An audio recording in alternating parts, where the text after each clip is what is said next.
ಎಲ್ಲರಿಗೂ ನಮಸ್ಕಾರ. ಎಲ್ಲರೂ ಚೆನ್ನಾಗಿದ್ದೀರಾ ಅಂತ ಭಾವಿಸ್ತೀನಿ. Welcome back to my channel. ಇವತ್ತಿನ ರೆಸಿಪಿ ಏನಪ್ಪಾ ಅಂತಂದ್ರೆ ಎರಡು ಆಲೂಗೆಡ್ಡೆ ಇದ್ರೆ ಸಾಕು, ಒಂದು 10 ನಿಮಿಷದಲ್ಲೇ ರೆಡಿ ಆಗುವಂತ ಸ್ನಾಕ್ಸ್ ಅಂತಾನೆ ಹೇಳ್ಬೋದು.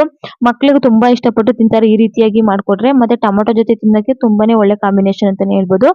ಬನ್ನಿ ಹೇಗ್ ಮಾಡೋದು ಅಂತ ನೋಡೋಣ. ಮೊದಲಿಗೆ ಎರಡು ಆಲೂಗೆಡ್ಡೆನ ಸಿಪ್ಪೆನ ತೆಗೆದು ಈ ರೀತಿ ತುರ್ದಿ ಇಟ್ಕೊಂಡು ಅದಕ್ಕೆ ನೀರನ್ನ ಹಾಕೋತಾ ಇದ್ದೀನಿ.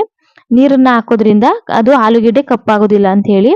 ಇವಾಗ ನೀರನ್ನ ಹಾಕಿ ಒಂದು ಸೈಡ್ಗೆ ಎತ್ತಿಕೋತೀನಿ. ಒಂದು ಪ್ಯಾನ್ ಇಟ್ಕೊಂಡು ಒಂದು 2 ಸ್ಪೂನ್ ಅಷ್ಟು ಎಣ್ಣೆನ ಹಾಕೋತಾ ಇದ್ದೀನಿ. ಒಂದು ಅರ್ಧ ಸ್ಪೂನ್ ಅಷ್ಟು ಜೀರಿಗೆ ಹಾಕೋತಾ ಇದ್ದೀನಿ. ಒಂದು 2 ಹಸಿಮೆಣಸಿನಕಾಯಿನ ಕಟ್ ಮಾಡಿ ಹಾಕೋತಾ ಇದ್ದೀನಿ. ಸ್ವಲ್ಪ ಕರಿಬೇವಿನ ಸೊಪ್ಪನ್ನ ಹಾಕೋತಾ ಇದ್ದೀನಿ ಕಟ್ ಮಾಡಕೊಂಡು. ಸ್ವಲ್ಪ ಶುಂಠಿನ ಒಂದು 2 ಇಂಚಷ್ಟು ಶುಂಠಿನ ಚೆನ್ನಾಗಿ ತುರಿದು ಹಾಕೋತಾ ಇದ್ದೀನಿ. ಮತ್ತೆ ಒಂದು 2 ಸ್ಪೂನ್ ಅಷ್ಟು ಬಿಳಿ ಎಳ್ಳನ್ನ ಹಾಕೋತಾ ಇದ್ದೀನಿ. ಇಷ್ಟನ್ನು ಹಾಕೊಂಡು ಚೆನ್ನಾಗಿ ಒಂದು 2 ಸೆಕೆಂಡ್ ಫ್ರೈ ಮಾಡ್ಕೊಂಡ್ರೆ ಸಾಕಾಗುತ್ತೆ. ನೋಡ್ತಾ ಇರ್ಬೋದು ಆಲ್ಮೋಸ್ಟ್ ಚೆನ್ನಾಗಿ ಫ್ರೈ ಆಗಿದೆ. ಇವಾಗ ಒಂದು 2 ಸ್ಪೂನ್ ಅಷ್ಟು ಚಿಲ್ಲಿ ಫ್ಲೇಕ್ಸ್ನ ಹಾಕೋತಾ ಇದ್ದೀನಿ. ಹಾಕೊಂಡು 2 ಕಪ್ ಅಷ್ಟು ನೀರನ್ನ ಹಾಕೋಬೇಕಾಗುತ್ತೆ. 1 ಕಪ್ ಅಷ್ಟು ರವೆಗೆ ನಾವು 2 ಕಪ್ ಅಷ್ಟು ನೀರನ್ನ ಹಾಕೋಬೇಕಾಗುತ್ತೆ. ನೀರನ್ನ ಹಾಕೊಂಡು ರುಚಿಗೆ ತಕ್ಕಷ್ಟು ಉಪ್ಪನ್ನ ಹಾಕೋತಾ ಇದ್ದೀನಿ.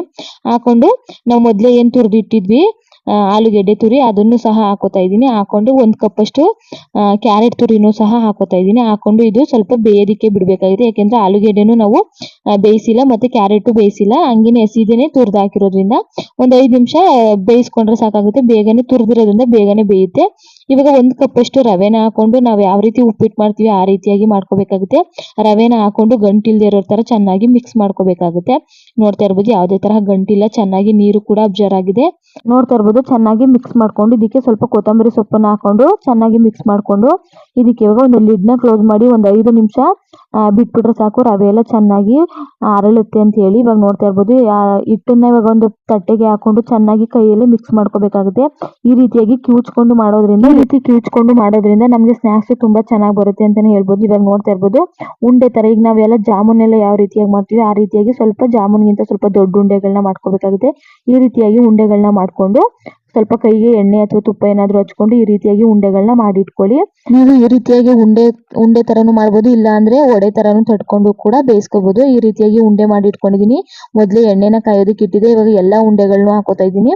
ಹಾಕೊಂಡು ಹೈ ಫ್ಲೇಮ್ ಅಲ್ಲಿ ಇಟ್ಕೊಂಡು ನಾವು ಫ್ರೈ ಮಾಡ್ಕೋಬೇಕಾಗುತ್ತೆ. ಯಾಕೆಂದ್ರೆ ಹಿಟ್ಟು ಎಲ್ಲ ಚೆನ್ನಾಗಿ ಬೆಂದಿದೆ, ರವೆನೂ ಕೂಡ ಚೆನ್ನಾಗಿ ಕುಕ್ ಆಗಿದೆ, ಮತ್ತೆ ಆಲೂಗೆಡ್ಡೆ ಕ್ಯಾರೆಟ್ ತುರಿನೂ ಚೆನ್ನಾಗಿ ಕುಕ್ ಆಗಿರೋದ್ರಿಂದ ನಮಗೆ ಹಿಟ್ಟು ಸ್ವಲ್ಪ ಬೆಂದ್ರೇನೆ ಒಳಗಡೆ ಸಾಫ್ಟ್ ಆಗಿರುತ್ತೆ ಮತ್ತೆ ಮೇಲ್ಗಡೆ ಕ್ರಿಸ್ಪಿ ಆಗಿರುತ್ತೆ. ತುಂಬಾನೇ ಚೆನ್ನಾಗಿರುತ್ತೆ. ಮಕ್ಕಳಂತೂ ತುಂಬಾ ಇಷ್ಟಪಟ್ಟು ತಿಂತಾರೆ. ನೋಡ್ತಾ ಇರ್ಬೋದು ಆಲ್ಮೋಸ್ಟ್ ಕಲರ್ ಚೇಂಜ್ ಆಗಿದೆ, ಗೋಲ್ಡನ್ ಬ್ರೌನ್ ಕಲರ್ ಬಂದಿದೆ. ಇಷ್ಟ ಆದ್ರೆ ಸಾಕು. ಇವಾಗ ಸರ್ವಿಂಗ್ ಪ್ಲೇಟ್ಗೆ ಸರ್ವ್ ಮಾಡ್ಕೋತಾ ಇದ್ದೀನಿ. ಇದನ್ನ ಟೊಮೊಟೊ ಕೆಚಪ್ ಜೊತೆ ತಿಂದ್ರೆ ತುಂಬಾನೇ ಚೆನ್ನಾಗಿರುತ್ತೆ. ಮಕ್ಕಳಂತೂ ಸಖತ್ ಇಷ್ಟಪಟ್ಟು ತಿಂತಾರೆ ಅಂತಾನೆ ಹೇಳ್ಬೋದು. ಸಂಜೆ ಟೈಮ್ ಸ್ನಾಕ್ಸ್ ಕೂಡ ಚೆನ್ನಾಗಿರುತ್ತೆ. ಈ ರೀತಿ ಒಂದ್ಸಲ ಟ್ರೈ ಮಾಡಿ ಹೊಸ ತರ ಸ್ನಾಕ್ಸ್. ವಿಡಿಯೋ ಇಷ್ಟ ಆಗಿದ್ರೆ ಲೈಕ್ ಮಾಡಿ, ಶೇರ್ ಮಾಡಿ, ಕಮೆಂಟ್ ಮಾಡಿ. ಮತ್ತೆ ಸಿಗ್ತೀನಿ ಮುಂದಿನ ವಿಡಿಯೋ ಜೊತೆಗೆ.